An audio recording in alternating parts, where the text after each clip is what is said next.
Hey everyone, and welcome to our last week of the month, week 29, for our summer vibe, summer fun theme month. As always, in 52 Cocktails, the last week of every month is a bit of a wacky one, and this is a little bit of a callback to our week 16 Bloody Mary, if you recall. But this time we are building it with a light Mexican lager as opposed to vodka. There's a bunch of ways to build this. There's a bunch of variations. I'm gonna do one, but I highly recommend you go to the Googles and the YouTubes because it actually changes and varies depending on location. So its drink originated in Mexico, but if you're in Texas, if you're in all different areas of the border, you're gonna find different variations, which brings us to the history. Whoosh. The Michelada does come from Mexico, and what's important to know is that a chelada is a beer drink that has a generally a salt rim with some lime. Sounds familiar? We often put lime in something like a Corona.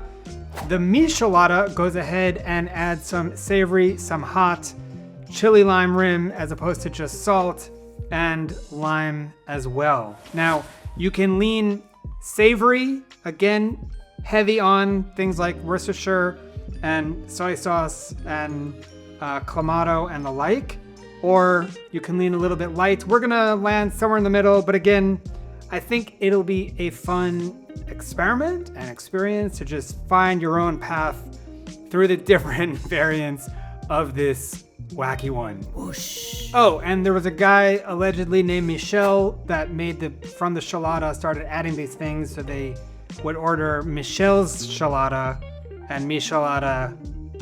Yeah, that's the story. Maybe. Whoosh. So what's in the drink? So first of all, our base is a light lager beer, although there are actually some builds that call for heavier beers, but that is not the norm. And a light, crisp lager like Modelo would be the ideal candidate if you can get that where you are. I'm using Corona, which is a similar kind of vibe.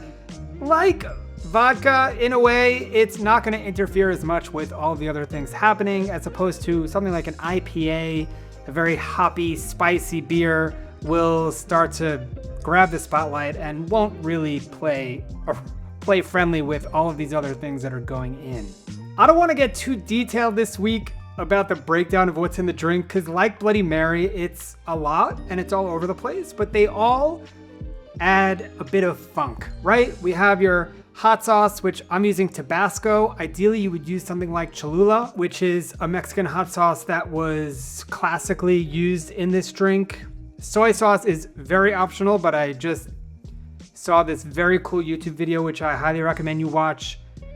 If you search Michelada on YouTube and filter by shorts, you'll see a guy in a cowboy hat with an eye patch who very calmly explains how he builds it, and it's just so authentic, you should hear it from him. But he opted for soy sauce, and I'm like, you know what? I'm gonna go off script a bit and add some in myself. We have Worcestershire sauce. These are all umami, right? These are all your salty, kind of leaning towards savory. And we have, of course, our tomato juice, which is, again, the ingredient that kind of rounds everything out and grounds things. As much as you can ground these crazy ingredients. I've never had this before, but I think it all comes together like a Bloody Mary does. You want a tagine or chili lime salt rim, and there's a couple of different variations, which I'm gonna go into a little bit at the end, as I always do, but I did notice a variation for pickled jalapeno peppers, which I happen to make. So I think I'm gonna toss some in there also. Let's build. Whoosh. So this is a chilled pint glass. You can use a highball, you can use really anything. So I'm gonna rim here with tagine. You can use chili lime if you don't have, you can use salt if you wanna really simplify. But tagine seems to be a go-to. And if you have chamoy, which is a sauce, a Mexican sauce, dip the whole rim in the chamoy and then add the tagine or chili lime on top. And that's gonna give you a much richer, more authentic experience. All right, this is built in the glass. So we're gonna add our ice. In no particular order, we're gonna add 3/4 of an ounce of fresh squeezed lime juice. You could also opt for a pinch of salt in the drink. I happen to have my salt saline solution. So usually I put in 3 drops, so we'll do 5 to give it a little bit of that actual salt taste. Totally optional. All right, 2 to 3 dashes of your hot sauce. I went with 4 dashes. Of course, depends how toasty you like it. I'm gonna throw in some of my pickled jalapeno peppers, which is vinegar, sugar, garlic, pepper kind of thing.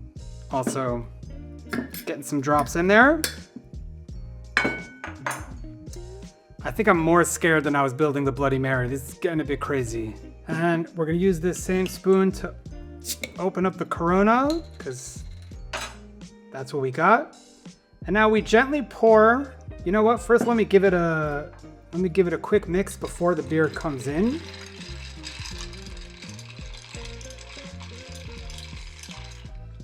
We'll just wake everything up. And now we're gonna pour in gently our beer.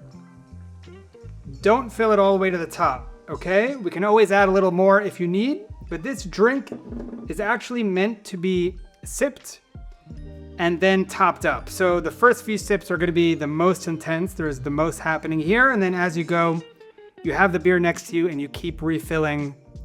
That's part of the experience. So I think I overdid it on the soy sauce and maybe the hot stuff. And look, you know, you got to face your fears sometimes and try new things. And that's part of what 52 Cocktails is about, in all honesty. So, to life. Oh, wow. Okay. All right, a little bit of a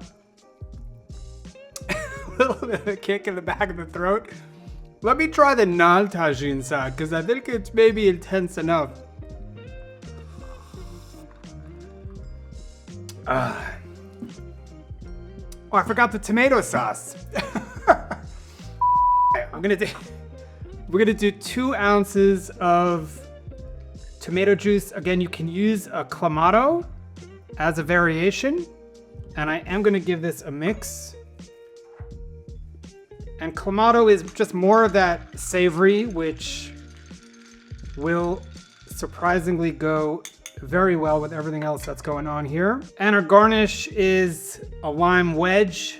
I'm tempted to add a little bit more beer, but I wanna taste here first. Okay, totally different drink, much more palatable.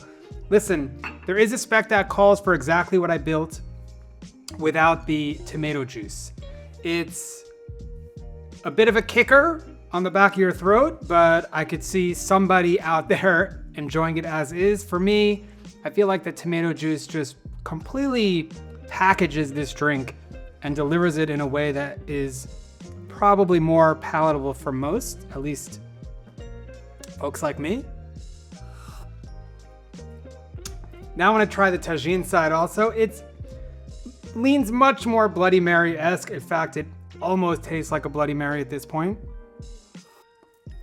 Yeah, that's nice. It's a real mystery box of things, is how I would describe this drink. It somehow works like the Bloody Mary, but there's definitely a lot of complexity going on, and spice and kick. With each sip, there's surprisingly not that much alcohol, so it's actually quite a fun experience with the amount of heat that I put in, especially with the jalapenos and the extra Tabasco. I didn't overdo it with the soy and Worcestershire. I think you could feel free to lean more into savory, but of course, you kind of want to experiment piecemeal. Maybe start off with a bit more of a baseline version, and then experiment, even in the same glass, adding ingredients and seeing how they react. Okay, variations. Here we have Clamato, like I mentioned, which is a tomato juice cut with clam broth, which again leans more savory. Pickled jalapenos I recommend, but it does come with heat. I would actually do pickled jalapenos and maybe cut back on the Tabasco or Cholula. For a smoky version, float a half an ounce of mezcal before the lager. I would actually experiment with smoking the glass or spraying. I have a atomizer of Lafroig, or if you atomized or just did a rinse of Lafroig or mezcal, I think that would be very interesting in the drink as well. It gives you a bit of a campfire edge. And of course, since we're in like Bloody Mary territory, you don't just have to have a lime wedge. For the garnish, you could put pickled vegetables, shrimps, jerky. It's kind of a anything goes, similar to the Bloody Mary. And like I said in the beginning, I mean, this is very malleable. You don't have tagine, you can make your own chili lime rim. You can make a salt rim. If you don't have a certain type of hot sauce, you can use a different hot sauce. If you have chamoy, I think that would be a very interesting rim to have the salt or lime tagine stick. There is so much you can do with this that I didn't feel right saying this is the way, but this is definitely a good start into experimenting with this wacky drink. This was a lot of fun to do and a lot of fun to drink. I think you guys will enjoy this. Next week, we're gonna start a new month, the Tiki month. But until then, this, my friends, is a good place to be. Thanks for being here. And until next time, happy mixing.